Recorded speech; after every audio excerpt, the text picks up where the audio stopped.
Trump's VP pick, Ohio Senator J.D. Vance, is all the talk online. If the Trump-Vance ticket wins in November, he would be one of the youngest vice presidents in American history.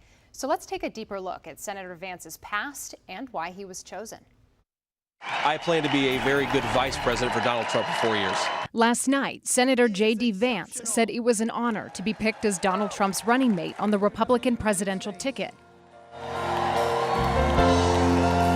Vance was one of the first senators to endorse Trump's 2024 bid and has become a top surrogate and fundraiser on the campaign trail, even appearing at the former president's criminal trial in New York. A Marine veteran who served in Iraq and a Yale Law School graduate, Vance rose to fame in 2016 after publishing his best-selling memoir titled Hillbilly Elegy.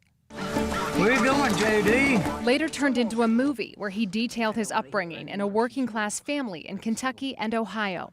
But back in 2016, during Trump's first presidential campaign, Vance was far from the staunch ally that he is now. I'm a never Trump guy. I never liked him. Even calling Trump, quote, cultural heroine in an op-ed and once in a message to a friend suggesting a comparison to Hitler. And he had this to say about one woman's claim that Trump had groped her. And at the end of the day, do you believe Donald Trump, who always tells the truth? Just kidding. Or do you believe that woman on that tape? By the time he launched his Senate bid in Ohio, Vance had walked back his criticisms of Trump and earned his endorsement. He said some bad things about me, but that was before he knew me, and then he fell in love. For his part, President Biden was quick to criticize Trump's VP pick. He's a clone of Trump on the issues. A clone of Trump on the issues.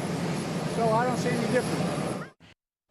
Of course, J.D. Vance, just 39 years old. He would be one of the youngest vice presidents in our nation's history. And so bring this to your party, to happy hour tonight. Who is the youngest vice president in history? That would be 36-year-old John Breckinridge, vice president from 1856 to 57 to 61. Well, you nailed that. And then, too, you know, if you think of Nixon, he often comes to mind in terms of one of the younger VPs, right? So he's also in the running. He was 40 when he became VP in 1953 under Eisenhower. Something else that stood out to me here, if you look at the other side of the spectrum here, Trump is 39 years older than Vance, which is the largest age difference on a U.S. presidential ticket. And keep in mind that things didn't work out well for the youngest vice president in our nation's history, Breckinridge, either. He was a Confederate general once Lincoln took over, and then we had the Civil War and the Confederacy, the southern states seceded. He was actually so worried about getting arrested